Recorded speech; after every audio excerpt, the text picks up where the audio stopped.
시간이 참 빨리 갑니다. 가을의 잠언이라는 주제로 가을을 시작했는데 벌써 가을의 잠언이 오늘은 이제 마지막입니다. 잠언 읽느라고 힘들어요. 잠언 때문에 너무 신경 많이 쓰입니다라고 했던 귀한 또 이들도 있는데 오늘이 마지막 날입니다. 잠언은 마지막 부분 결론부에 이르러서 특별히 미련함과 게으름에 대해서 강조합니다. 강하게 강조하죠. 우리가 읽지 않았지만 26장 1절을 보면 미련한 자에게는 영예가 적당하지 아니하니 마치 여름에 눈 오는 것과 추수 때에 비 오는 것 같으니라. 미련한 자에게 영예, 영광을 주는 게 여름에 눈이 오는 것처럼 말이 안 되는 일이다. 추수 때에 비가 오는 것처럼 적절하지 않다 라고 하는 겁니다. 미련한 사람에게 영광을 줄 수 없다라는 거죠. 잠언 26장 3절을 보면 말에게는 채찍이요 나귀에게는 재갈이요 미련한 자의 등에는 막대기니라 라고 되어 있습니다. 여러분들이 이 잠언의 말씀들을 또 되게 잘 순종하는 청년들도 있더라고요. 또 오늘 목장 모임 할 때 누가 미련한 모먼트를 보였을 때 등짝을 이렇게 막 때려도 되는 근거로 삼지 않기를 바랍니다.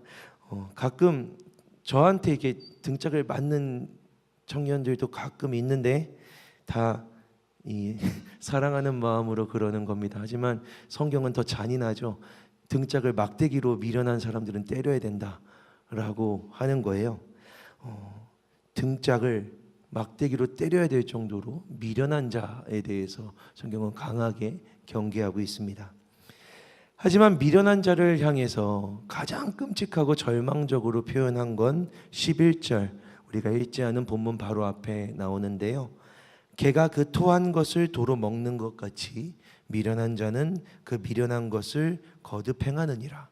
여러분, 개가 토하고 토한 걸 다시 먹는데요. 저는 개를 안 키워봐서 모르겠어요. 성경이 이렇게 얘기합니다. 개가 토하고 토한 걸 또 먹는 것처럼 미련한 자는 그 잘못된 일을 계속해서 반복해서 행한다라는 거죠. 어렸을 때 제 엄마가 제가 뭘 자꾸 반복해서 실수하고 잘못하면 그냥 이 말씀을 되뇌이셨어요. 아유, 개가 토한 걸 도로 먹는다더니 저한테 하는 얘기도 아니고 그냥 이렇게 혼잣말이죠. 아유, 개가 토한 걸 도로 먹는다더니 얼마나 듣기 싫었는지.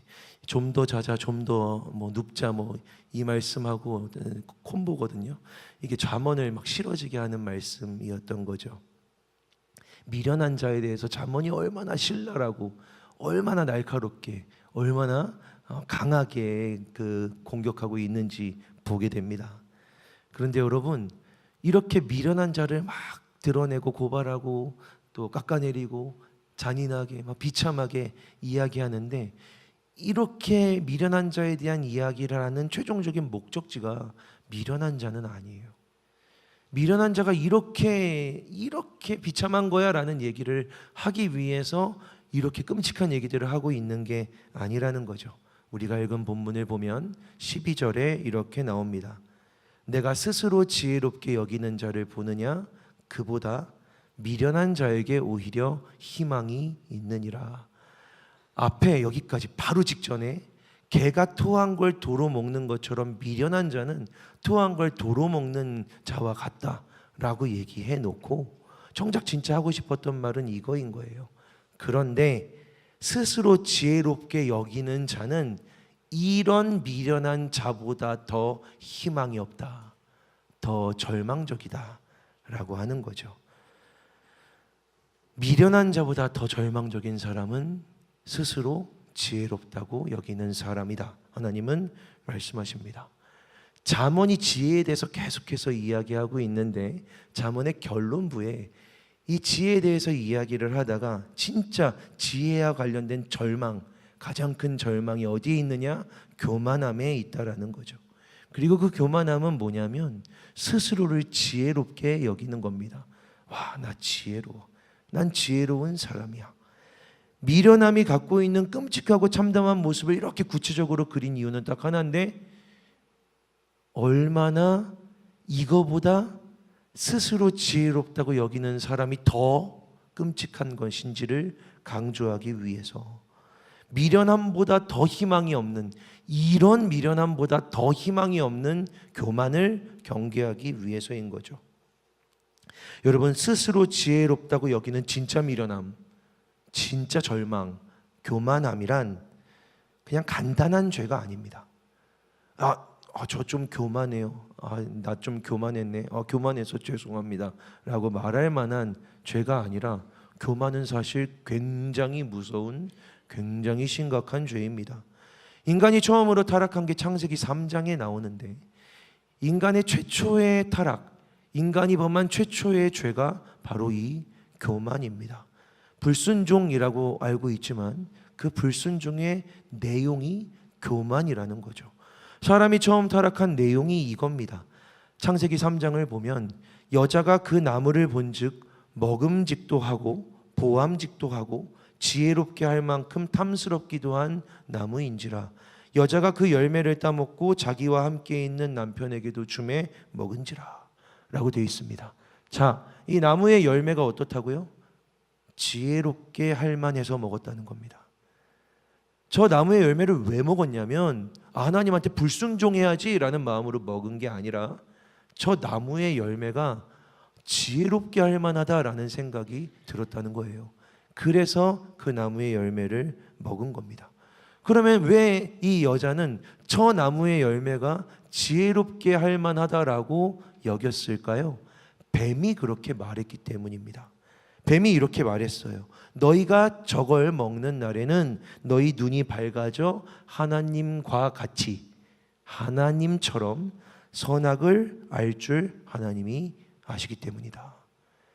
저 나무의 열매를 먹으면 넌 하나님과 같이 될 수 있어. 넌 하나님처럼 될 수 있어 라는 말을 이렇게 해석한 겁니다. 저걸 먹으면 지혜롭게 되겠구나. 날 지혜롭게 할 만하겠구나. 이 첫 열매를 따먹었던 그녀가 원했던 건 지혜로워지는 것. 그 지혜의 내용은 하나님과 같이 되는 것, 하나님처럼 되는 것, 사람이 하나님처럼 되고 싶은 거였습니다. 그게 스스로 지혜롭게 한다라는 것에 숨겨져 있는 내용입니다. 교만이 담고 있는 최초의 마음이죠. 간단한 죄가 아니라는 겁니다. 하나님과 같이 되고 싶다. 나 하나님 되고 싶다. 저 그런 생각한 적 없는데요. 내가 주인이 되고 싶다. 내가 컨트롤하고 싶다. 내가 대장이 되고 싶다. 내가 이끌고 싶다. 내가 이걸 이끌어가고 싶다. 내가 여기서 주도하고 싶다. 이 마음의 깊은 내용은 그 모든 것의 원형인 하나님과 같이 되고 싶다인 겁니다. 그게 인간이 범했던 최초의 죄라는 거죠. 근데 여러분, 놀랍게도요, 성경에 나와 있는 사탄이라고 불리는 하늘에 있었던 아름다웠던 천사가 땅에 찍혀서 쫓겨나게 되었을 때 그 사탄이 범했던, 사탄이 타락했던 죄도 바로 이 교만함입니다. 성경에 보면요, 이사야서 14장 12절에서 15절인데요. 이사야서 14장 12절에서 15절 화면에 띄워줄 수 있나요? 네. 이런 말씀입니다. 여러분 잘 보시고 들어보세요. 너 아침의 아들 계명성이여. 이게 사탄을 일컬어 상징으로 표현하는 말입니다. 어찌 그리 하늘에서 떨어졌으며 너 열국을 엎은 자여 어찌 그리 땅에 찍혔는고. 하늘에서 떨어져 땅에 음부에 찍혔다라는 거죠. 왜 그렇게 찍혔냐면 다음 절입니다. 네가 네 마음에 이르기를 내가 하늘에 올라 하나님의 뭇별 위에 내 자리를 높이리라. 내가 북극 지폐의 산 위에 앉으리라. 그 다음에 가장 높은 구름에 올라가 지극히 높은 이 누구겠습니까? 하나님. 지극히 높은 이와 같아지리라. 이게 사탄이 품었던 마음입니다. 하나님과 같아지는 것. 하나님과 같아지고 싶었고, 하나님은 하나님과 같아지고 싶은 마음을 품은 이 천사를 땅에 찍히게, 땅에 처박아 음부에 가두는 일을 하신 거죠. 그를 사탄이라고 부른 겁니다. 그래서 그러나 이제 내가 스올 곧 구덩이 맨 밑에 떨어짐을 당하리로다 라고 되어 있는 겁니다. 여러분, 이거 사탄의 말이었거든요. 내가 하나님과 같아지리로다 라는 거. 사탄이 이 말을 하고 하나님으로부터 버림받고 땅에 찍혔던 겁니다. 근데 그 말 그대로 가져와서 하와에게 얘기한 거죠.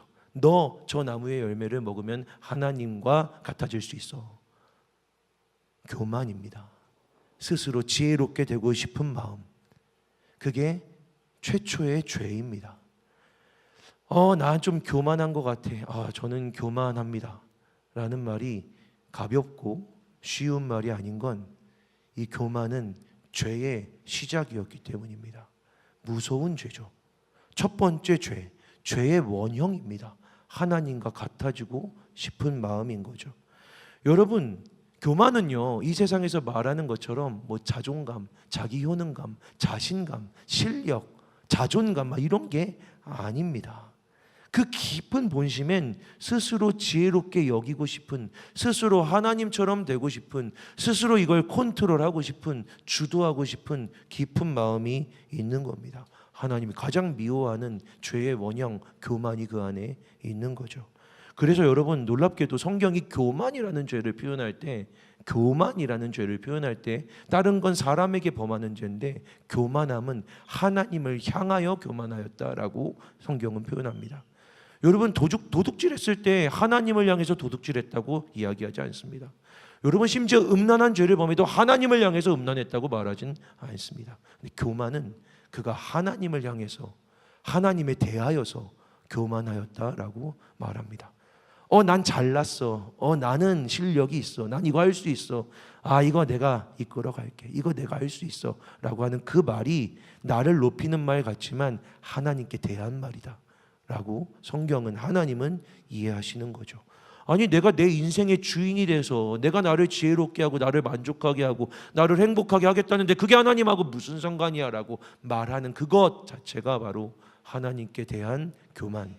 우리를 아들 예수 그리스도의 피값으로 사셔서 우리를 죄와 죽음에서 구원하신, 우리를 완전한 종된 죽음의 상태에서 하나님 아들 예수 그리스도의 피값으로 사셔서 하나님의 나라로 옮기신 그 하나님께 대하여서, 아니요, 저는 제가 제 인생의 주인이 될 겁니다. 제가 저를 스스로 지혜롭게 할 겁니다. 하나님이 안 하셔도 됩니다 라고 말하는 것이 바로 하나님께 대하여 범하는 범죄, 교만이다라고 하는 거죠.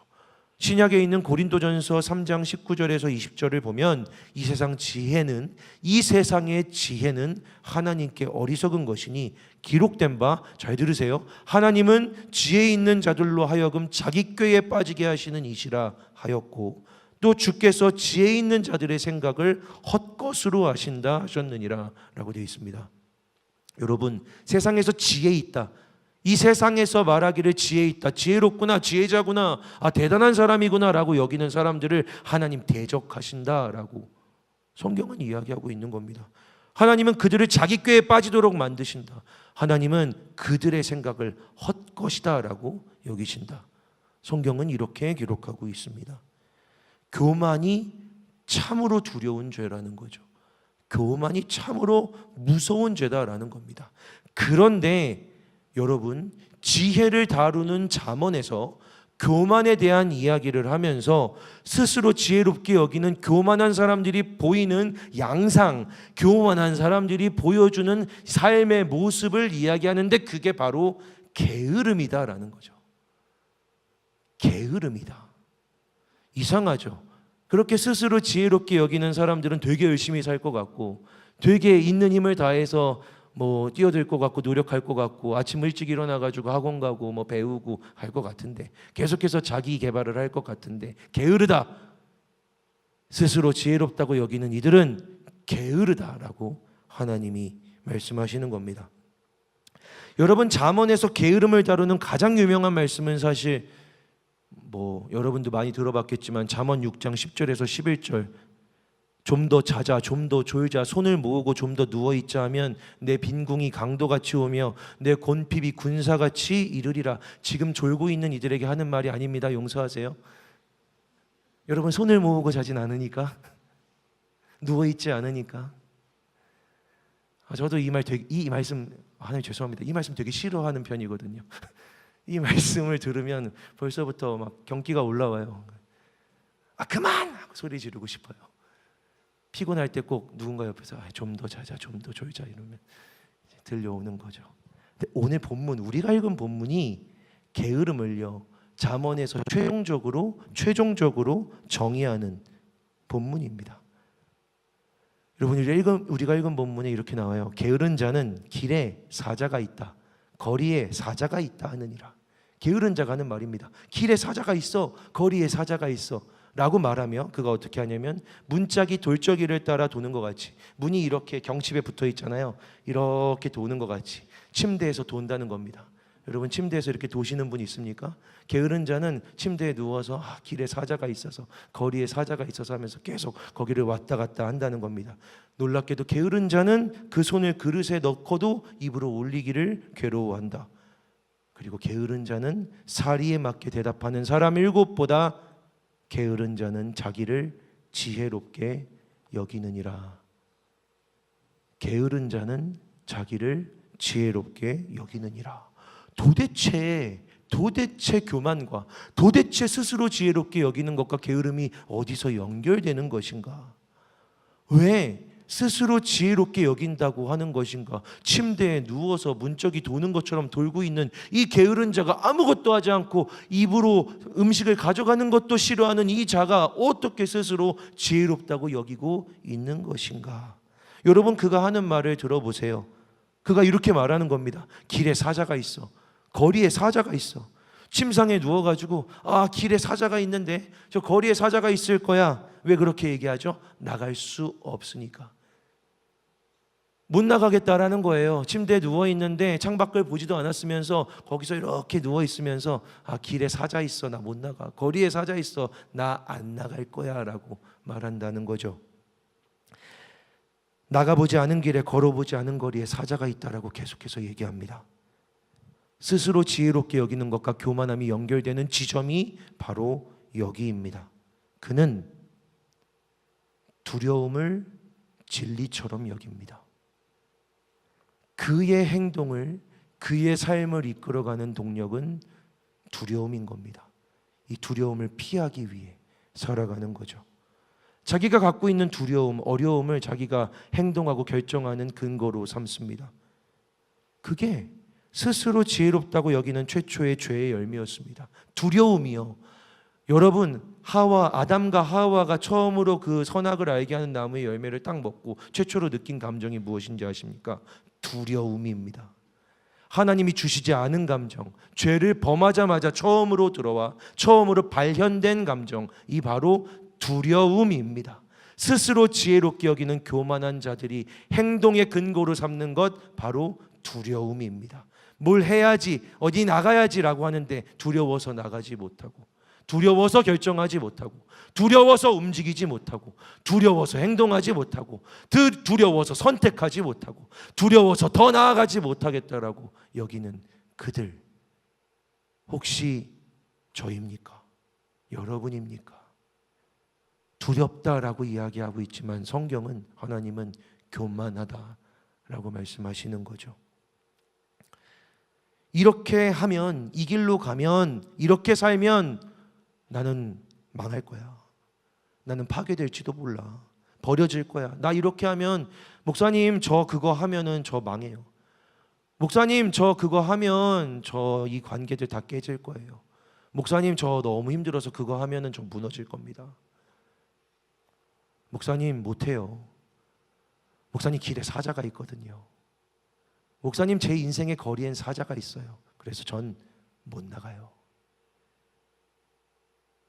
두렵고 신중하다라고 나는 생각할지 모르지만 하나님은 그걸 게으름이다라고 말씀하시는 거죠. 두려움을 피하기 위해 스스로 지혜롭다고 여기는 사람들이 살아갑니다. 나는 인생에 닥쳐올 이런저런 문제들을 피할 수 있는 모든 방도들을 다 세워놨어. 이런 일이 생겨도 난 이걸로 대처할 수 있어. 이런 일이 생겨도 이렇게 넘어갈 수 있어. 이런 문제가 생겨도 난 이렇게 해결할 수 있어. 다 두려움을 넘어가기 위한 방법들입니다. 그게 지혜인가요? 그건 세상에서 지혜로 부르는 것이지만 하나님은 교만이라고 부르십니다. 그리고 그렇게 교만한 삶을 살다가 어떤 지경에 처하게 되냐면 아무것도 하고 싶지 않아지게 되는 거죠. 아무것도 하고 싶지 않아. 난 아무것도 하고 싶지 않아요. 나는 지금 뭘 할 에너지가 없어요. 나는 그걸 할 용기가 없어요. 나는 그걸 할 힘이 없어요. 나는 하기 싫어요 라고 하는 그 말, 그 마음은 사실은 이 일들의 끝에 나오는 말인 겁니다. 게을러서. 여러분 안심하세요. 천성이 게을러서 그런 게 아니에요. 여러분 스스로 난 천성이 게을러서 이래요. 목사님 제가 맨날 늦는 이유는 천성이 게을러서 그러니까 이해해 주세요 라고 말하지 마세요. 그건 천성이 게으른 게 아니라 교만한 겁니다. 내 삶을 내가 주도하고 내 삶의 주인이 내가 되어서 내 시간도 내가 이끌어 살아가겠다고 하는 그 결론의 끝에 드디어 아무것도 하고 싶지 않은, 침대에 누워서 문짝이가 돌아가는 것처럼 살아가고 싶은 그 상태가 남은 자, 게으른 자라고 하는 거죠. 하나님이 그 게으름을 교만이라고 부르시는 겁니다.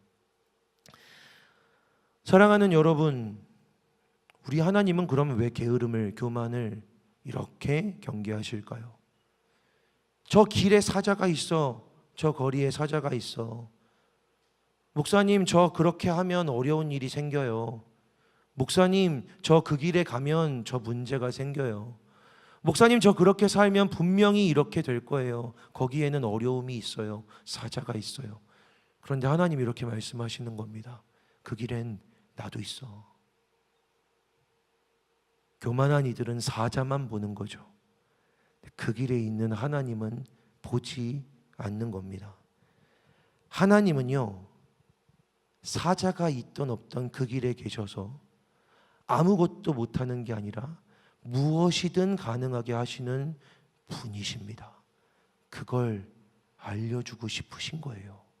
누워있는 이들에게, 졸고 있는 이들에게, 일어나 나아가기를 결단하지 못하는 이들에게, 저 길로 걸어가지 못하겠다라고 말하는 이들에게, 저 길에 저 거리에 사자가 보이니 나도 있잖아. 저 사자 때문에 나오지 못하겠어? 내가 있잖아. 내가 있잖아. 하나님은 말씀하시는 겁니다. 나를 보지 않는 너의 두려움이 만든 게으름이 교만이야. 누워있는 자들아, 일어나지 않는 자들아, 일어서지 않음이 교만함이야.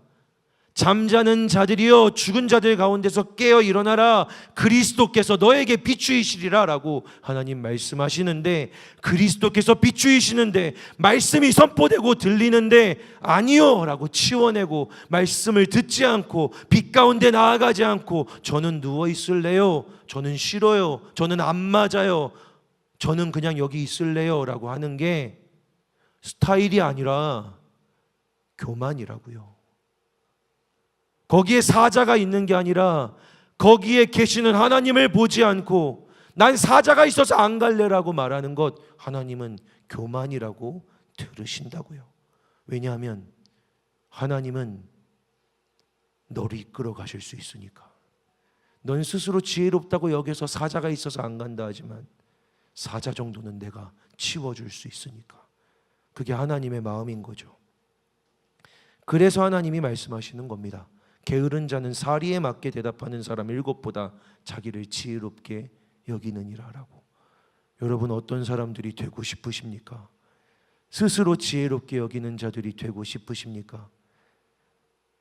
입만 열면 저는 이래요, 저는 이래요, 저는 이래요, 저는 이런 사람이래요 라고 말하고 싶으십니까? 나에 대해서 잘 알아. 나는 이래, 나는 이런 사람이야, 이런 스타일이야, 나는 이런 성향이야, 내 MBTI는 뭐뭐뭐뭐야 라고 말하는 사람으로 세상을 살아갈 수 있겠습니까? 그 MBTI면 충분하겠습니까? 하나님을 보고 내 삶을 인도하시는 분, 내 길에 서 계시는 분은 하나님이야 라고 말하고, 하나님 때문에 사자가 있어도 그 길을 향해 나아가는 우리 사랑하는 청년들이 되기를 주님의 이름으로 축복합니다. 성경에 다니엘이라는 사람이 등장합니다. 식민지의 포로였어요. 식민지의 포로였고요. 얼마나 똑똑했는지 하나님이 지혜를 부어주셔서 제국이 바뀌는데 계속해서 최고 재상으로, 최고 총리로 거기서 일하고 있습니다. 근데 신부는 식민지의 포로예요. 그러다 보니 사람들이 이 다니엘을 시기하는 겁니다. 근데 다니엘이 항상 하던 일이 있었는데 뭐냐면 하나님께 무릎 꿇고 기도하는 일. 하루에 3번씩 하나님을 향해, 성전을 향해 무릎 꿇고 기도하는 일이었습니다. 그건 절대로 안 빼놓는 거예요. 무조건 그 일은 어떤 일이 있어도 하나님을 바라보고 하나님께 기도하는 일은 절대로 놓치지 않는 거예요. 다니엘을 싫어하고 시기하던 사람들이 다니엘을 끌어내리고 싶어서 다니엘을 어떻게 하면 끌어내릴 수 있을까 하는데 실패와 실수가 없으니까, 다니엘은 가는 모든 길에서 형통하니까 도대체 끌어내릴 방도를 못 찾다가 저걸 발견한 거죠. 아, 다니엘은 항상 기도하는구나. 그래서 이런 계략을 짭니다.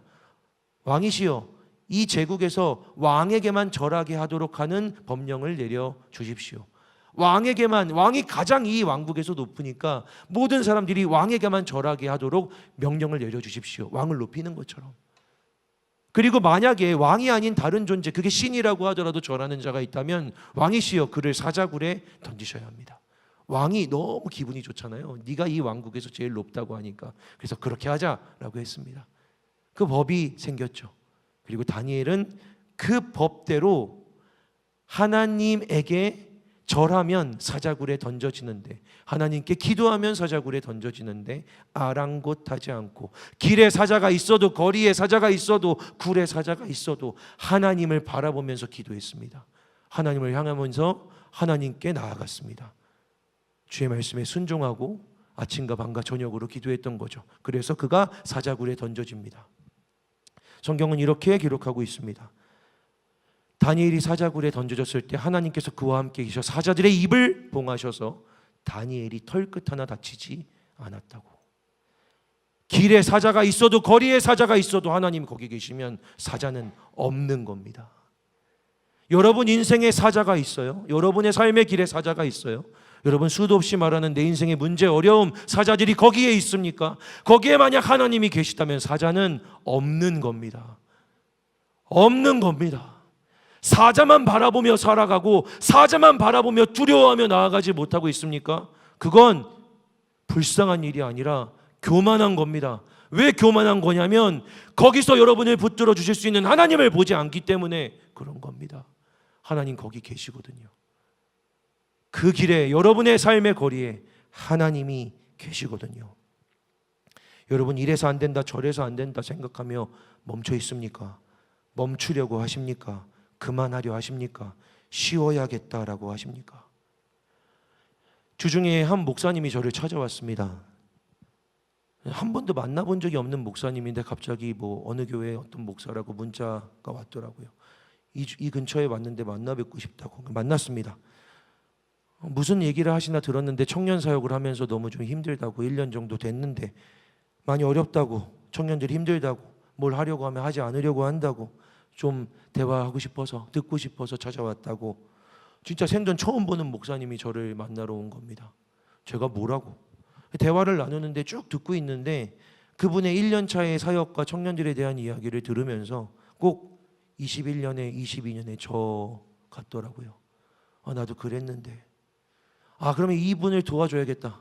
난 지금 24년의 김동주니까, 난 25년을 향해 가고 있으니까, 우리 청년들은 나를 많이 좋아하니까, 막 이런 교만함, 죄송합니다. 진짜 간단한 죄가 아닌데 뭘 도와주고 싶은 마음이 들었어요. 그래서 내가 뭘 했지를 생각해 봤습니다. 21년, 22년에 내가 뭘 했지? 뭘 한 게 없는 거예요. 뭘 되게 성공했다, 뭘 되게 기똥차게 만들었다라고 할 만한 게 없는 거예요. 그래서 그렇게 말한 겁니다. 야, 목사님 얘기를 들어보니 저도 그랬습니다. 근데 목사님, 저는 이제 3년 차인데 저는 아직도 그래요. 지금도 그렇습니다, 목사님. 지금도 외롭고요. 지금도 힘들고요. 지금도 청년들은 항상 어렵습니다. 저는 제가 어느 날 설교단에서 하나님 청년들의 마음이 잡히지 않습니다라고 울면서 설교했던 걸 기억하는데 3년이 되고 이제는 이 아이들의 이름도 거의 다 알고 있는데, 삶의 이야기들을 대부분 알고 있는데 아직도 저는 이 아이들의 마음이 잡히질 않습니다. 목사님 다 친한 것 같은데 여전히 외로워요. 그래도 그저 걸어가고 있는 겁니다.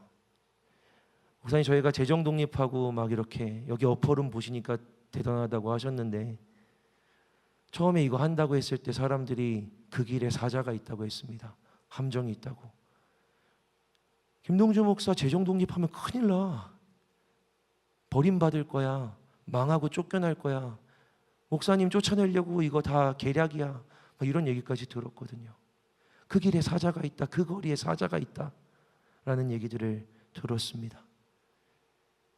그런데 그 길에 하나님이 계심을 보았어서 그 길을 향해 나아가는데 날마다 말씀하시는 하나님을 만나서 그 끝에 뭐가 있을지는 모르고 지금도 모르겠지만 여러분 잘 아시는 것처럼 매일 말씀을 읽었고 매일 그 말씀을 나눴고 그 말씀대로 살아가려고 여러분 앞에서 부끄럽지 않게 말할 수 있지만 저는 설교 한 대로 살아가려고 3년을 애써왔습니다. 그거뿐이었습니다. 하나님이 부르셔서 말씀하시는 대로 그냥 한 걸음 한 걸음 걸어갔더니 여기입니다. 돌아보니 제가 한 건 없네요. 갑자기 그 목사님 이렇게 얘기하시더라고요. 목사님 말씀을 듣다 보니까 목사님한테 꼭 이런 말씀을 드리고 싶은데 혹시 해도 될까요? 해주세요. 무슨 말인가요? 라고 했더니 이렇게 말씀하시더라고요. 목사님, 말씀을 듣는데 이런 마음이 들었어요. 정말 애쓰셨습니다. 그동안 정말 애쓰셨어요. 라고. 생전 처음 보는 목사님을 만나서 짧은 대화를 나누는데 근데 그 말을 듣는데요, 갑자기 눈에 눈물이 막 고이더라고요. 저 목사님이 나한테 뭘 배우러 온 게 아니구나라는 생각이 문득 들더라고요. 하나님이 보내셨나? 하나님이 애썼다라고 말해 주시려고 저 목사님을 갑자기 만나게 하셨나? 이분이 내게 찾아와서 도와달라고 지혜를 요청했는데 말하다가 내가 알게 됐네. 내가 했던 건 말씀대로 살아가는 것 뿐이었다고. 하나님이 주인이 되도록 걸어갔던 것 뿐이었다고. 갑자기 그냥 그 공간에 하나님이 계신 것 같아서 조용히 이렇게 대답했습니다. 아마 목사님이 아니라 하나님께 대답한 겁니다. 아니요, 하나님 다 하신 겁니다. 라고 조용히 대답했습니다. 하나님 들으시라고. 사랑하는 여러분, 저는요, 여러분 위해서 기도합니다. 요즘 제가 항상 기도하는 내용입니다. 여러분도 들었으면 좋겠어요. 열심히 신앙생활하고 걸어가는 여러분들이 어느 날 하나님이 애썼다 라고 말하는 걸 꼭 들으셨으면 좋겠습니다. 말씀대로 수고하고 살아보세요. 말씀대로 그 말씀 지키고 순종하려고 애써보세요. 하루를 그렇게 살아보세요. 여러분 혹시 어렵고 힘든 사역의 자리, 목자의 자리에 있습니까?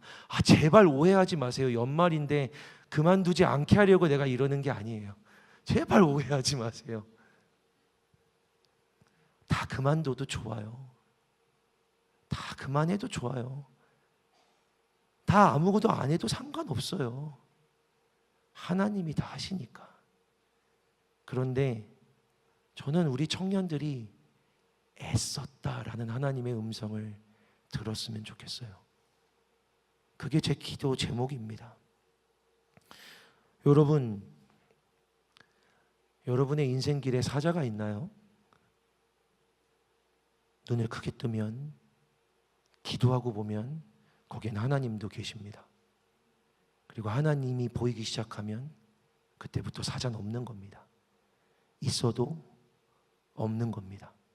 하나님은 사자의 입을 봉하시니까. 아까 우리가 처음 불렀던 찬양 있잖아요. 가사가 이렇습니다. 잘 들어보세요. 어두운 날 다 지나고 그가 빛을 발하리. 쓰러져 가는 우리 영혼 주가 붙잡아 주시리. 우린 쉬지 않으리. 그 길에 끝이 있으니 한 걸음 한 걸음 주와 함께 걸으리. 우리의 걸음이 끝나는 그날 매 순간 함께 하시니 우릴 안아주시리 더 이상 눈물 없으리 당신의 그 날 안에서 이제 영원히 주 품 안에서 우리 찬양하겠네. 후. 그 다음에 높아서 못 부를 것 같아요.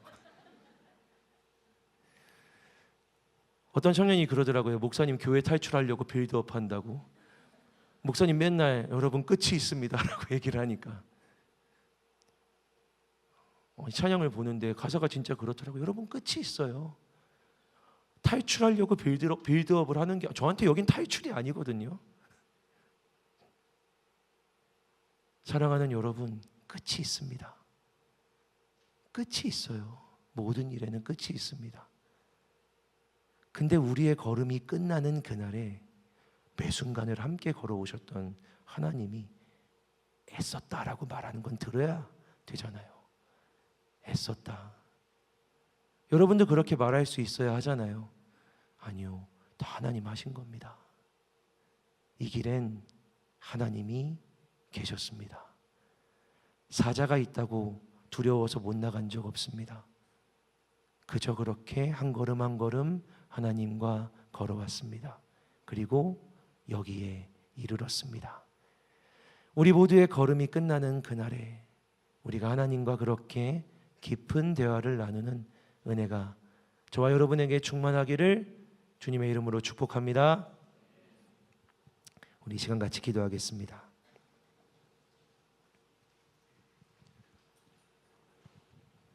하나님 아버지, 스스로 지혜롭다고 여기는 두려워서 두려움 피하려고 살아가는 우리의 인생이 어느새 아무것도 하고 싶지 않고 무엇도 할 수 없는 게으름으로 결론 나 있진 않습니까? 하나님을 바라볼 수 있는 눈을 우리에게 허락하여 주셔서 길과 거리에 있는 사자가 아니라 그 사자를 입마가 우리를 팔 벌려 부르시는 하나님을 보게 하여 주시옵소서. 눈을 들어 주를 보는 간토가 되기를 소망하며 예수 그리스도의 이름으로 기도합니다. 아멘. 우리 시간 자리에서 일어나 함께 찬양하고 기도합시다.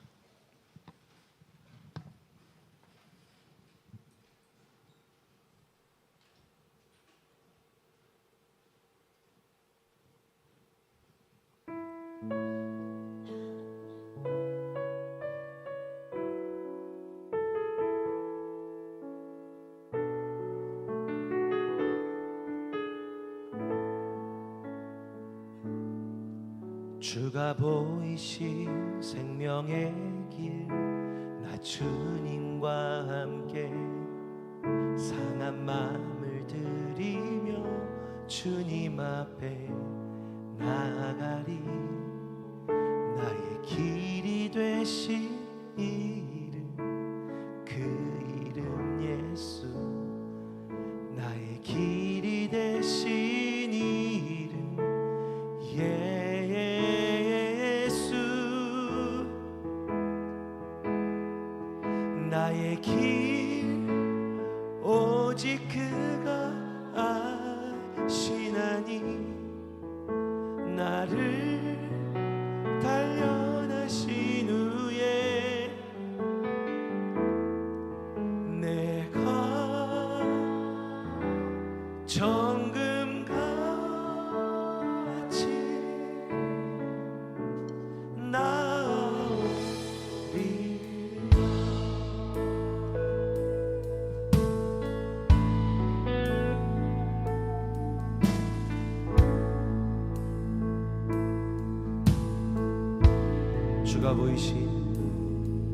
주가 보이신 생명의 길, 나 주님과 함께 상한 마음을 들이며 주님 앞에 나아가리.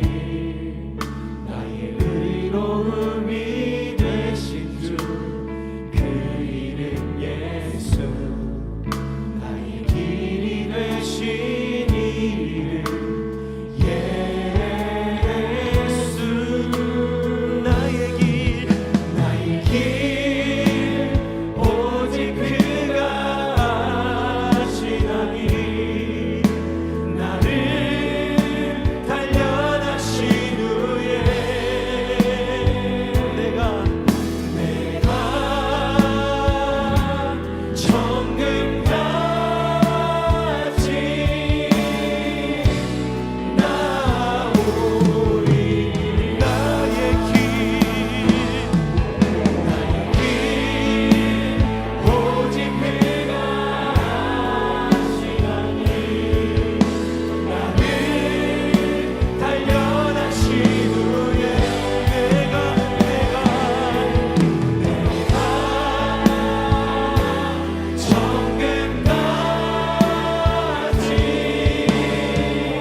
사랑하는 여러분, 우리 이 시간 함께 기도할까요?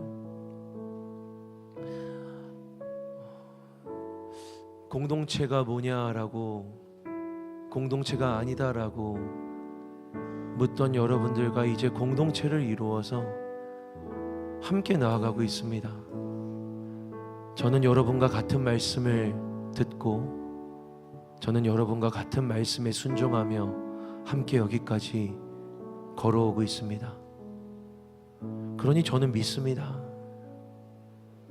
지쳐있던, 무너져있던 어느 날 문득 사람 하나 보내주셔서 애썼다라고 말씀하신 하나님께서 분명히 여러분들에게도 이 세상 속에서 힘든 시간, 힘든 삶 속에서 어려운 가정 환경과 삶의 문제들 속에서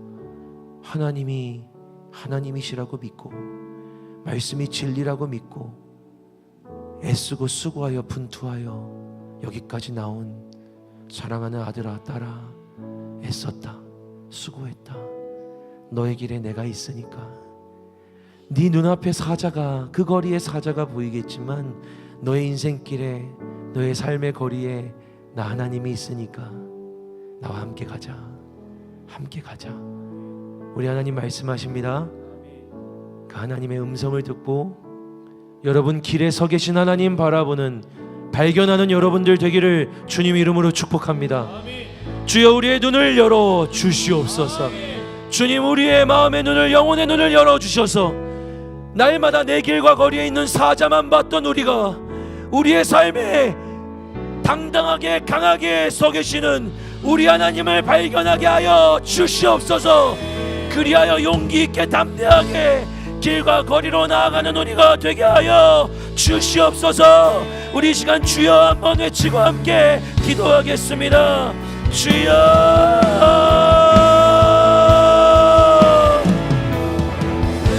하나님 아버지 기도합니다. 하나님 아버지 찬양하며 주님 앞에 나오고 간구하며 했던 고백들이 바로 이것들입니다. 하나님 아버지, 주님, 하나님 아버지, 이 길에는 끝이 있습니다. 우리의 걸음이 끝나는 날도 있을 겁니다.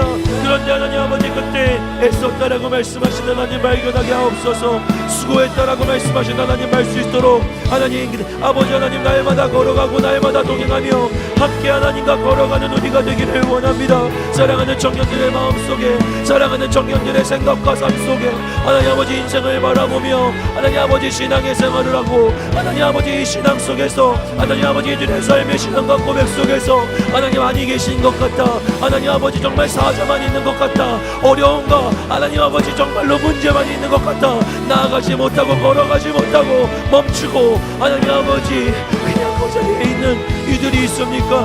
하나님 아버지 찾아와 주옵소서. 아버지 하나님 이 시간 역사하여 주옵소서. 하나님 아버지 주님 찾아와 주셔서 하나님 아버지 주님께서 임하여 주셔서 하나님 아버지 하나님께서 이들을 아버지 통해 일하시는 것을 보여 주옵소서. 역사하여 주옵소서.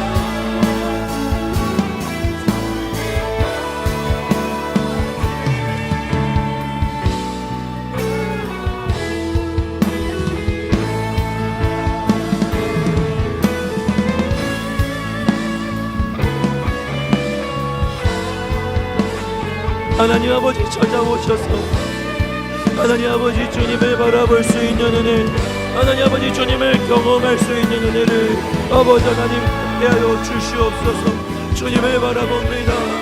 하나님 아버지 주님께서 찾아와 주시고 하나님께서 임하여 주시옵소서. 주여,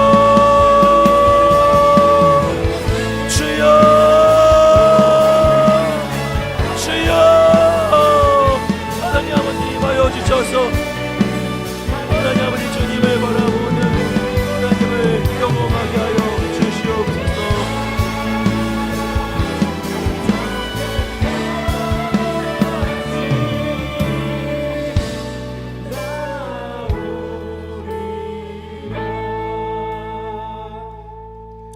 나의 길 오직 그가 아시나니 나를 단련하신 후에 내가 정금같이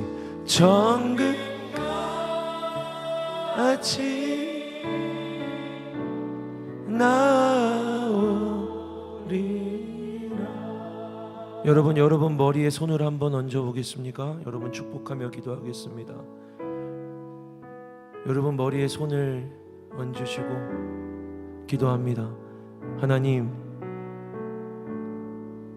하나님의 손을 여기 청년들 각 사람의 머리 위에 얹어주시고 고백하고 믿고 신뢰하는 것처럼 이 길에서 여기 있는 이 사랑하는 청년들이 반드시 정금같이 순금같이 빛나게 나오게 하여 주시옵소서.